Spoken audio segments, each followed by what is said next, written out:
But if through the ages, it's speculation, nothing more than speculation, but if that hill was chosen specifically in every place because of its acoustic ability, and the Romans discovered this. If you go to, has anyone been overseas to Greece or to Turkey where Paul spoke, some of those places, to where the acoustics are absolutely perfect. And if you were 200 feet away, you could hear me without the aid of a microphone, as if I were speaking to you standing next to you. There are places that exist, and somehow or another, they built these auditoriums and coliseums that are mostly in ruins these days, but some of them still exist. I've been to the Mormon Tabernacle in Salt Lake City, and was inside, and it's one of those places that is known for its, I want to say, perfect pitch, the acoustic ability. And if only we had someone here today who was an expert in acoustics, they could tell us how rare this is. I believe we do have a couple here. But to stand there, the person was giving the tour. I just walked in, but there was a fellow giving the tour. But they were doing construction. And it's a fairly large place. And the man hammering that hammer over there was like he was hammering it right in my ears. Everything was absolutely perfect there. That has nothing to do with our lesson today. Yeah, there's no segue here. This is just a crash and burn. But I'm just reminded of that as I was given this new microphone. I had mentioned to Mark that I would like I get tired of adjusting the thing that goes around my ear. And you'd think with ears this size, anything would fit on there and stay, but not so. But I do have a new microphone, and I hope that you'll be able to hear everything that is being said. And if you make a comment in the audience, please speak up, because some of us are a little bit hearing impaired. What? We are in Acts chapter 27. Last week we talked about Agrippa, Paul before Agrippa, and the parting words for Agrippa that he gives to us when Agrippa said to Festus in verse 32, this man could have been set free if he'd not appealed to Caesar. The very same thing that Paul was claiming all along. I have done nothing wrong, either against the Jews or against Caesar. I haven't done anything wrong. As he went before Felix, he realized only defense because Felix asked him, are you willing to go back to Jerusalem and make your defense there? Paul knew that he had to intervene into this, lest they should take him back to Jerusalem, where he knew assassins were going to be waiting for him. So he appeals to Caesar, and I wonder if he realized all the ramifications of what was going to go on. But here we are in chapter 27, and what's the process? On cruises recently? Anybody been on a cruise? Oh, we do have somebody. Oh, that's right, Joy. Joy could tell us all about going on cruises, everything that's involved in making reservations. But now, you don't want to talk about that now, do you? Good. Apparently there might be a painful memory there. And I don't mean to drag that up, but we're glad that you are back safe with us. But imagine, what was it like? What do you think it was like for Paul to appeal to Caesar, and Festus had to write a letter to say why you are being charged? You can't just send someone and he gets there, because that's really what's going to happen in chapter 28 when Paul goes before the Jews and they say, well, we've heard a lot about you. We don't know anything about what's going on here. Apparently that message hadn't got to the Jews, but some sort of document would have had to accompany Paul in order to say, this is what we're charging him with, and he has appealed to you. Whether he's going to speak actually face-to-face with Caesar, we aren't told that he did. But how do we know that? We'll read that here in chapter 27. But the process now that Paul has to go, and we take these things for granted, we don't realize a lot of logistics. Sometimes we don't realize these things, and we're watching the news, we think someone's going to go to war, they're just going to march up and go to war that day. Does anybody think that's how war happens? No. There is a tremendous amount of logistical, because they've got to eat, they got to drink, they got to have supplies, they have to have everything, and they have to have modes of transportation. So these things take time. So it is with Paul going to Rome. He is going to, we'll read our beginning of verse 1 in chapter 27. And when it was decided that we should sail for Italy, and who is this we? Who's this we we're talking about? Luke. Luke's in here, and I have it. If you'd like to come up and look, you can, but it's circled in orange on every time it says we or they. So I know what the context is. That we should sail for Italy. They delivered Paul and some other prisoners to a centurion of the Augustan cohort named Julius. And embarking in a ship of Adramyttium, which was about to sail to the ports along the coast of Asia, we put to sea, accompanied by Aristarchus, a Macedonian from Thessalonica. The next day we put in at Sidon, and Julius treated Paul kindly and gave him leave to go to his friends and be cared for. And putting out to sea from there, we sailed under the lee of Cyprus because the winds were against us. And there is so much in those first few verses that we could, if we wanted to, we could spend the entire time, and we probably will. But that being said, and when it was decided we should sail for Italy, well, what does it take to decide that someone's going to sail for Italy? Are they going to send just one person on a boat?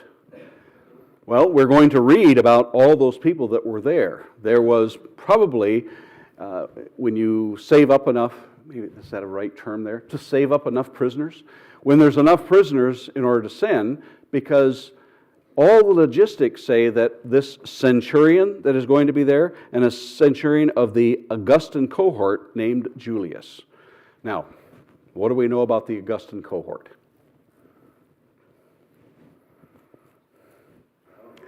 Don't know anything, because nothing really says who they were. Now we can go back to another part in the book of Acts where it talks about a different cohort. But this is the Italian cohort. And you have to read from secular history to understand that this was a certain troop. And if we probably have some people that have been in the military. And when you say that you were stationed or you were part of a certain regiment, or what's the term I'm looking for? Now, you understand, as far as I made it in the military, was the Wolf Pack and Cub Scouts. You're not impressed, are you? But if I were to ask Randall, you were in the Air Force, and what was your company or the people that you served with? What were you in? SAC. Okay? So when you mention that, everybody's going to know what you're referencing to if you're in the Air Force, and there's going to be a certain circle of people that will know what that is, a Strategic Air Command. Who else is in the military here? And what were you in? Second Armored Division. And if you mention Second Armored Division in, I'm assuming, the Army, everyone knows what that is. So when we're talking about the Italian, the Augustan cohort, we can assume that when they're talking about the Augustan, who are they talking about? Who was it named after? Caesar Augustus. So this would have been something, according to what historians tell me, that this would have been a rather prestigious group of people here. And this cohort, named Julius, the centurion, and how big of this is going to be on the quiz when we get into heaven, of course. How big of a group of people does a centurion rule over? 100. Okay, we know that. It's actually from 60 to 100. It depends on how many are going to go with him. It depends on how many prisoners. Would you send 100 soldiers to guard one prisoner? I was waiting for some. Depends on the prisoner. If you're guarding, Bonnie and Clyde, yeah, you probably, or some Al Capone, you're probably. But for the average prisoner, you're not going to send 100 people. So chances are, when we get to the part where they talk about how many people were on the ship, what is this, 276? It was a large part of those perhaps were prisoners, but we don't know the exact number. So of this Augustan cohort, and they're embarking on a ship of Adramyttium. Now remember, this is just a regular cargo ship that they're sending this on. And how this comes about, as we read from the Antiquities, that someone says, not exactly as though they're going to commandeer the ship, but they're going to say, we're going to send a bill to Caesar. Or fax it, I don't know. whichever you want to. Or email it, you know how those things go.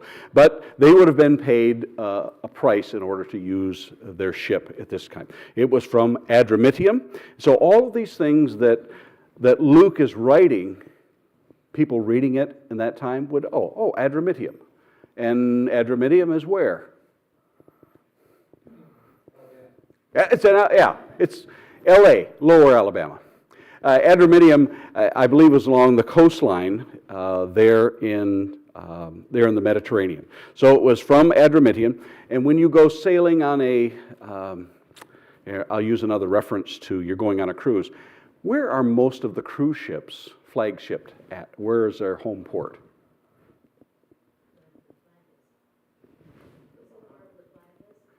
Yeah, and where do they registered at? It used to be Panama. Every cruise ship you'd see would have Panama. It'd have their name on it, but it'd have Panama because something about the advantage of that. So these were Adramyttium ships that were sailing here. And it was about to sail the ports along the coast of Asia. We put to sea accompanied by Aristarchus. And who is Aristarchus? You read Paul's writing, Paul calls him a fellow prisoner that traveled with him. Now, I don't believe Aristarchus was charged with any crimes, but Paul endears this man, Aristarchus, to him as though he's his fellow prisoner. And why would he call him his fellow prisoner?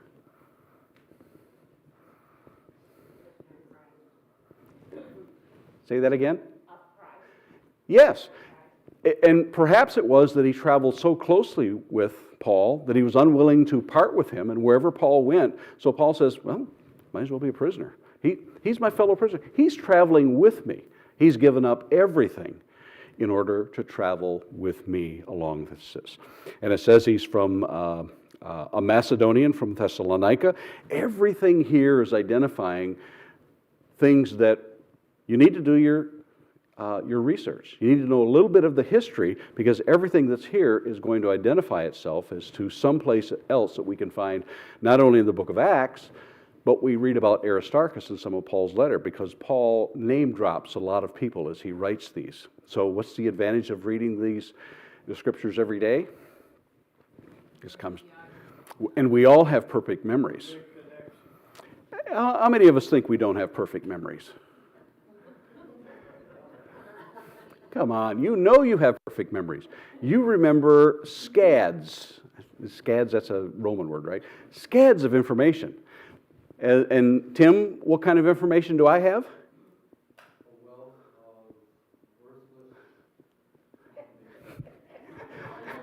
One of the greatest compliments that could be made. But all of these things that we read about in the book of Acts and in the Gospels and Paul's letters and the other letters from the New Testament, they're all there in the back of our mind. We might need a concordance to sort of jog our memory, but that's one of the reasons we read. It becomes familiar with us.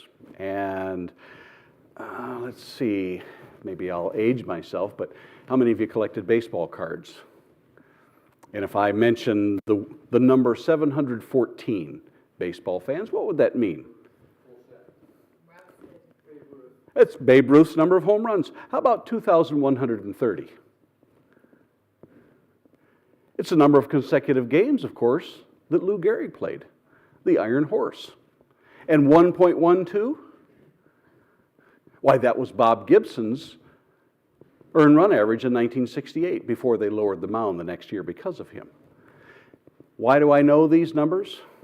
Because I poured over them and over them and over them. And now these years later, I can still remember them.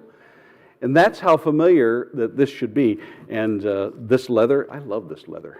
It's not Corinthian leather, but it's leather. And you know how Bibles are stiff when you first get them? You need to get them and wear them out just like a baseball glove. So this becomes familiar. But I digress. So all of this we can glean. And so they put in at Sidon. Tyre and Sidon are there on the coast. If you want to read about Tyre and Sidon, go back to the book of Ezekiel and Isaiah and all the curses that went on there. So Sidon is right there on the coast, and they're getting ready they put out to sea, and we sailed under the lee of Cyprus. This is where I have to put on my pirate voice. Yar! Someone tell me what you're sailing under the lee of Cyprus. What does that mean, to sail under the lee? Yes, the shelter of the winds. And that's some of your terms use lee. What do some of the other? How do you spell Lee. Under the lee. That's what mine says. Sailed under the lee, Lee of Cyprus. What do some of your other versions say in verse 4? Under the shelter, which means if the wind is blowing, and the lee isn't always on the south side or on the left side, but the lee, if the wind is blowing from the north, you're going to travel under the south side because you want the protection of the winds in that. So they sail, and if you were a sailor, you'd say, oh, I know what it's talking about here. And that lee is going to come into, the shelter is going to come in later in the chapter. And we had sailed across the open sea along the coast of Cilicia and Pamphylia.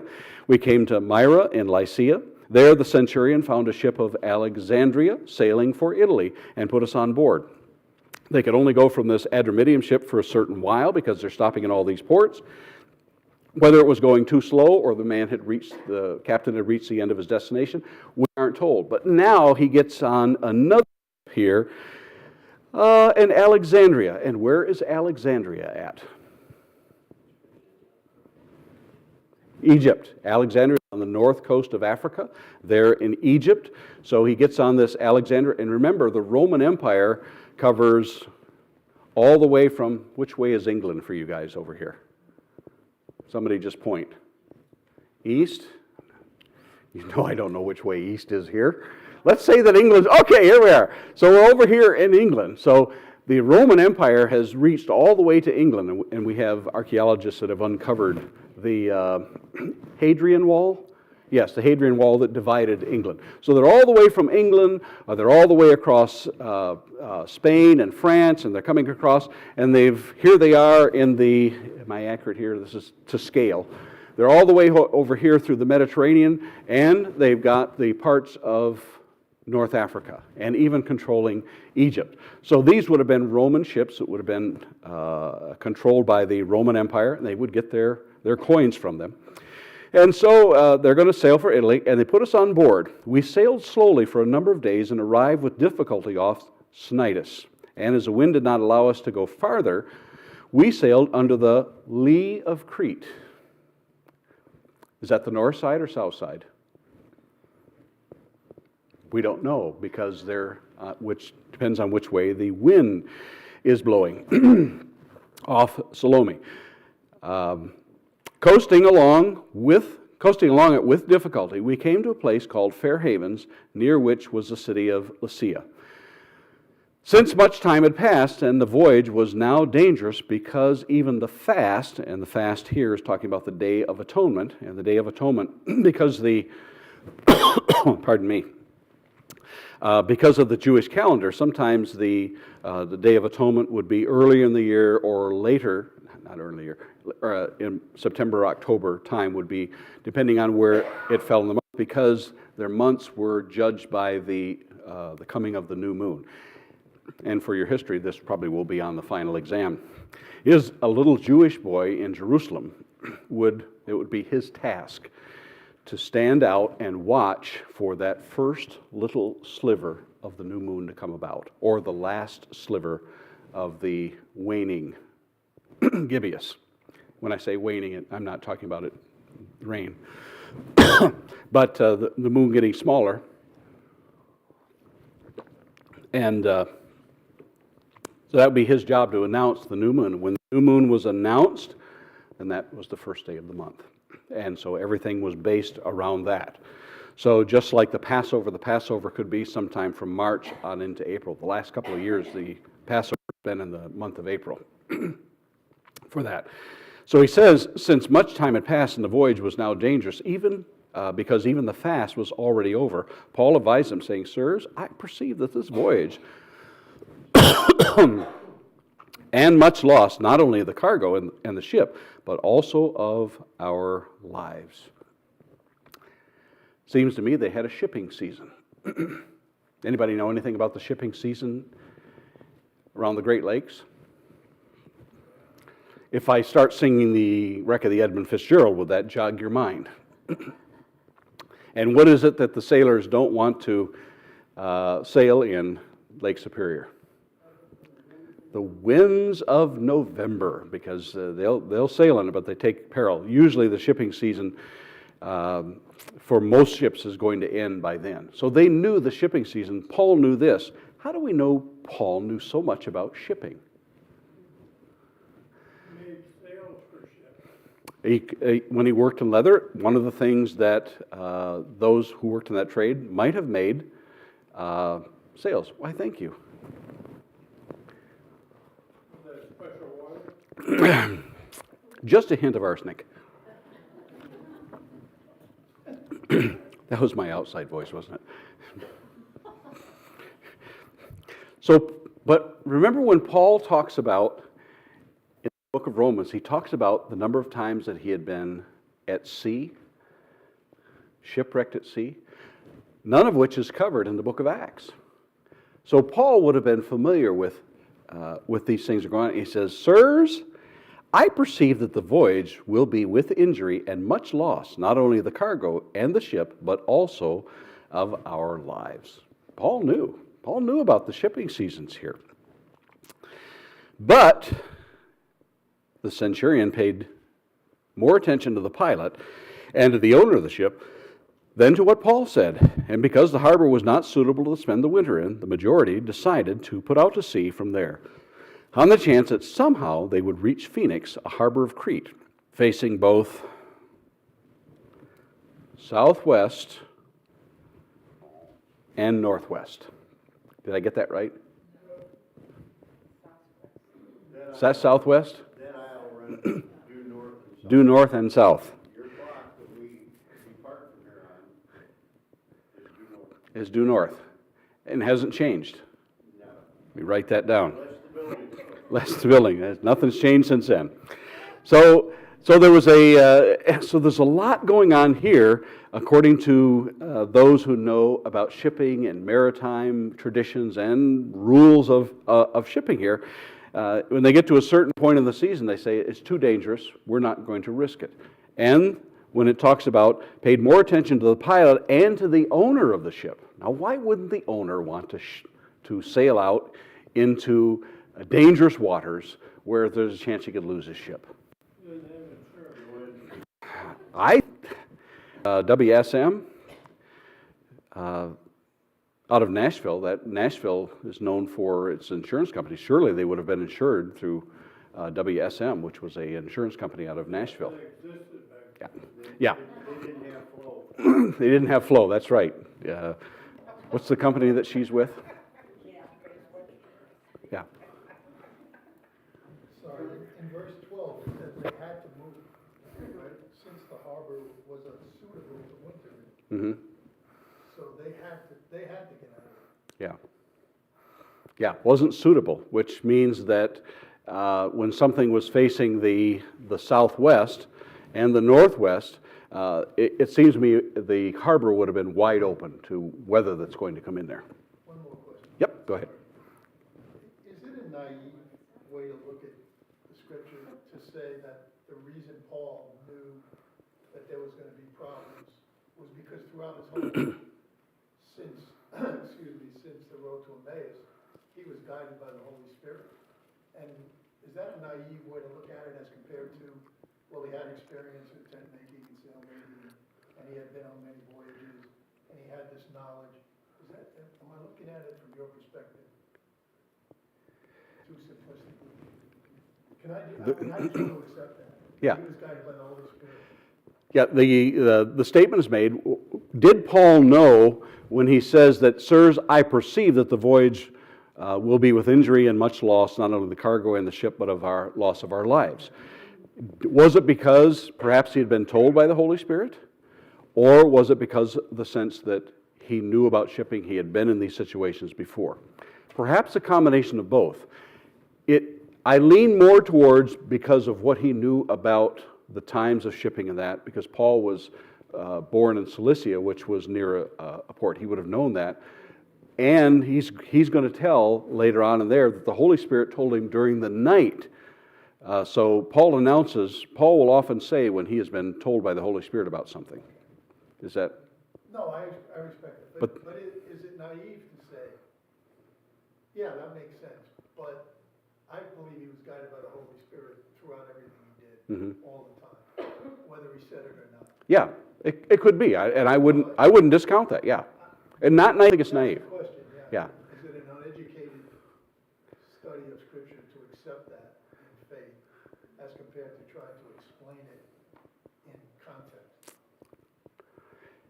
Uneducated.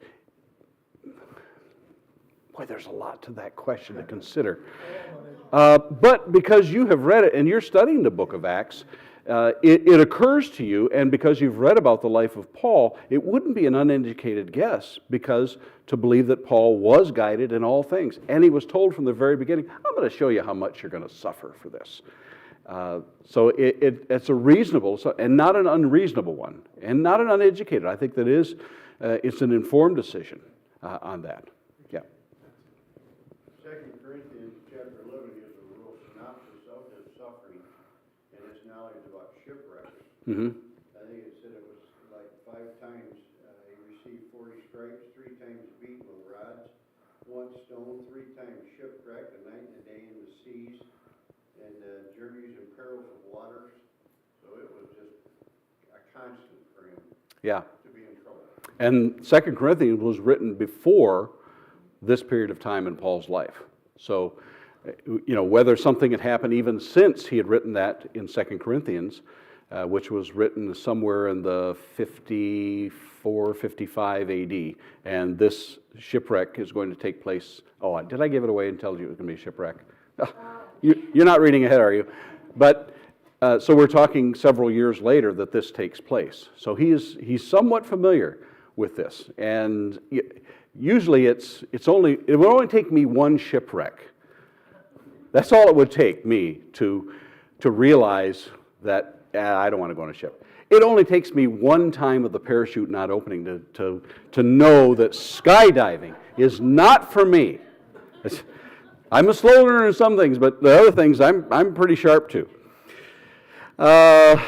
Let's see. I digressed on this. Now, verse 13. Now when the south wind blew gently, supposing that they had obtained their purpose, they weighed anchor.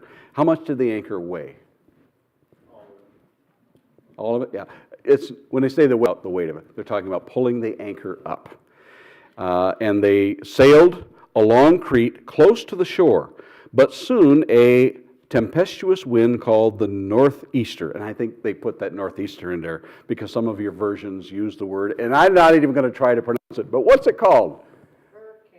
Hurricane? It says hurricane force. Hurricane force? Some of the older versions use the word. There you go. Go ahead. Knock that one out of the park there. Eurocula. Eurocula. Don't ask me to say that twice in a row because you hear me pronounce it 2 different ways. And so that's probably akin to what we would call a hurricane. And because we're fortunate enough to live in a time to where a hurricane just went through the United States, apparently, we understand the devastation that can happen. In the Mediterranean, they got called hurricanes. Called Medicanes. Trust me, I was in one. Okay. And they're not fun. Yeah.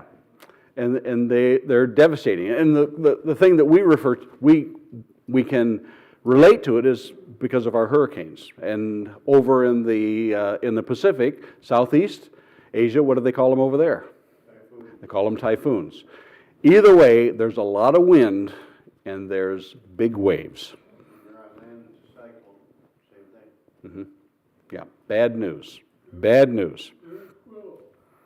Yeah. Uraquilo, Uraquidon, depending on how you want to pronounce it. And it struck down from the land. And when the ship was caught and could not face the wind, we gave way to it and were driven along, running along here's that term again, the lee of a small island called Cauda. We managed with difficulty to secure the ship's boat. After hoisting it up, they used supports to undergird the ship. Then, fearing that they would run aground on the Syrtis, they lowered the gear, and thus they were driven along. And there's some nautical terms in here. that we talk about. And it says when they, let's see, we gave to, hoisting up, they use supports to undergird the ship. And there's a term that they use for this. And they run cables on one side, they put it down, and that cable comes all the way up under, and it holds them. They have several of those that they use to hold the ship literally together, the cables, and that's what they're doing here. And they're going to run aground on the Syrtis. And that Syrtis is an area that still exists to this day, and it's sort of like quicksand. And these, not quicksand, sand dunes. Yeah, and there's sandbars that move, and sailors know that they're there. And now when we're in the Great Lakes and they do the soundings, they have these shipping charts. And so they know where the holes are. I'm always fascinated, and Tim pointed this out to me, that there are some holes here in the bay that are over 600 feet deep.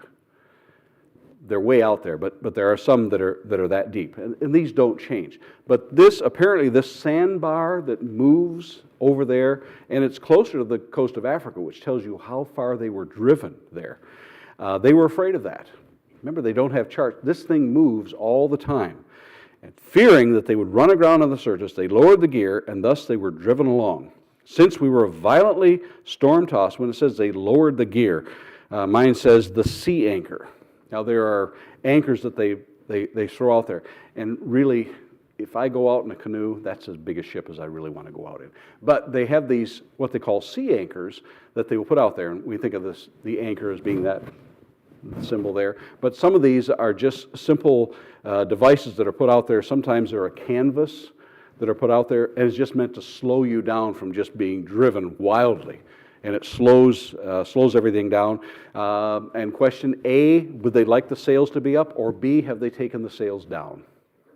Take them down, because it's going to rip everything to shreds. They are dealing. Verse 17, what's the hoisted up? Since we were violently storm-tossed, they began the next day to jettison the targo.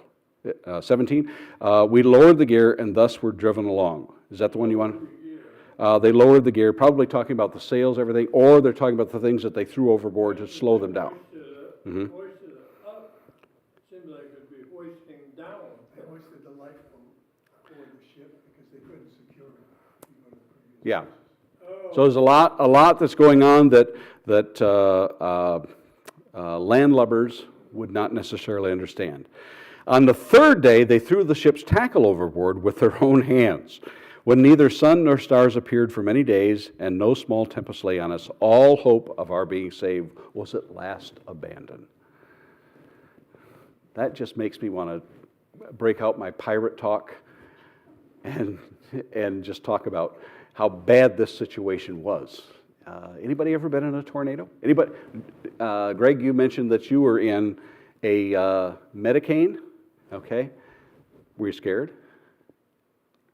Yeah, it wasn't very comfortable. Mm-hmm. Let us out on the deck just because of the wind. Mm-hmm. And this is modern times, so they have ways of dealing with this. But the picture that's being painted here, since we were violently storm-tossed, verse 20, when neither sun nor stars appeared for many days. Tim, what's the song? When neither sun nor stars appeared. I'm making that up, yeah. No, it is a song. It was a wrong tune. I gave you the wrong tune to throw you off, but there is a song that talks about that. It uses those exact words, when neither sun nor stars appeared, for many days. I'm going to leave them right there on the sea. They are going to be stranded for a week because Paul's going to tell them about how many days it's been since they ate. We're going to let them not eat for the next week while we're Yeah, but they gave up all hope. gave up all hope. And when all hope was given up in there, and these were sailors that knew, and they threw everything. They threw their livelihood overboard, everything. It was at least as bad as Gilligan's Island.